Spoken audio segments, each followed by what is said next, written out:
સાહેબ મોરબી જિલ્લા મોરબીના સીધા માર્ગદર્શન નીચે મોરબી જિલ્લાના તમામ વિસ્તારની અંદર સી ટીમ કાર્યરત છે। અત્યારે હાલ સી ટીમની અંદર અમારા જે જ કર્મચારી છે ટ્રેડિશનલ ડ્રેસ પહેરીને ગમે ત્યારે ગમે તે જગ્યાએ જ્યાં માતાજીના ગરબા ગવાતા હશે તો વચ્ચે ગરબા પણ રમશે અને બધા જોડે ચાપતી નજર રાખશે બધા પર, જેથી કરીને ક્યારે પણ એવું લાગશે અજુગતું અઘટિત ઘટના ઘટી રહી છે તો તુરંત એ લોકોની કાયદેસરની કાર્યવાહી કરવામાં આવે છે।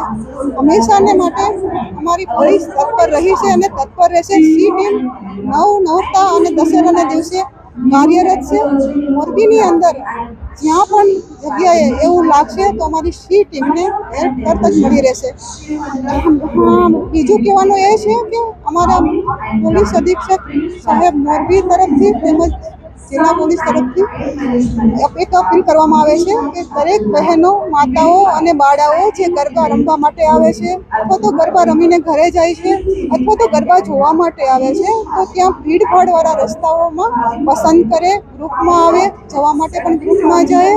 જ્યારે પણ જરૂર પડે તો શોર્ટકટ રસ્તો ન અપનાવે, ભીડવાળો રસ્તો અપનાવે અને પણ જ્યારે પણ જરૂર પડે તો તુરંત પોલીસનો હેલ્પ લઈ હેલ્પ નંબર પર ફોન કરશે। અમારી પોલીસ ત્યાં આવી જશે અને પૂરી હેલ્પથી અને તેના સહી જગ્યાએ ઘર પર પહોંચાડી દેશે।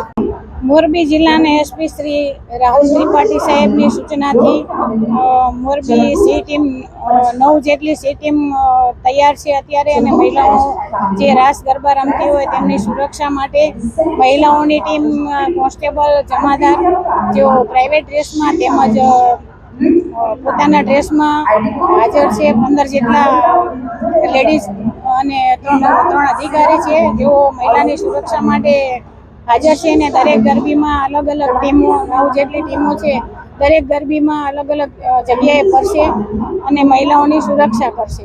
મહિલાઓ કોઈ અવાગુ જગ્યાએ કે ક્યાંય ફસાઈ ગયા હોય તો 100 નંબર ઉપર ફોન કરશે, 188 ઉપર ફોન કરશે તો દરેક જગ્યાએ અમારી ગાડી આવી જશે અને કંટ્રોલ રૂમમાં પણ ફોન કરી શકે છે। એ મહિલાઓની સુરક્ષા માટે અમે સદાય તત્પર અને કાર્યરત રહીએ છીએ। મોરબી જિલ્લા સી ટીમ તરફથી ફરજ બજાવી રહ્યા છીએ। મોરબી જિલ્લા પોલીસ અધિક્ષક સાહેબ શ્રી રાહુલ ત્રિપાઠી સર જેઓની સૂચના મુજબ તથા ડીવાયએસપી સાહેબ શ્રી પીએ ઝાલા સાહેબના માર્ગદર્શન હેઠળ મોરબી જિલ્લામાં એક્ટિવ છે 9 જેટલી સી ટીમ નવરાત્રિ દરમિયાન તમામ ગરબીઓ પર સતત પેટ્રોલિંગ રાખશે અને અમારા જે મહિલા કર્મચારીઓ છે, અધિકારીઓ છે, અમે બધા સિવિલ કપડાં, ટ્રેડિશનલ કપડાં એમ જ યુનિફોર્મ સાથે તમામ જગ્યા પર વોચ રાખીશું, જેથી કરીને મહિલાઓ, યુવતીઓ સાથે કોઈ અનિચ્છનીય પ્રકારના બનાવો ન બને। કોઈ છોકરાઓ જે આપણે અસામાજિક તત્વો કહી શકીએ કે રોમિયોગીરી કરતા કહી શકીએ એ પ્રકારના વ્યક્તિઓ દ્વારા ખેલૈયાઓને કોઈ હેરાનગતિ ન થાય, ઇવન સામાન્ય પબ્લિકને પણ કોઈ હેરાનગતિ ન થાય એને ધ્યાને લઈને આજે અમે આ સતત પેટ્રોલિંગ રાખી રહ્યા છીએ। એમ જ જે અમારા ટ્રેડિશનલ ડ્રેસમાં જે છોકરીઓ કે જે કર્મચારીઓ છે તે ગરબીઓની અંદર ગરબા રમવા જઈને એ લોકો પર વોચ રાખશે અને જરૂર જણાયે કાયદેસરની કાર્યવાહી કરવામાં આવશે।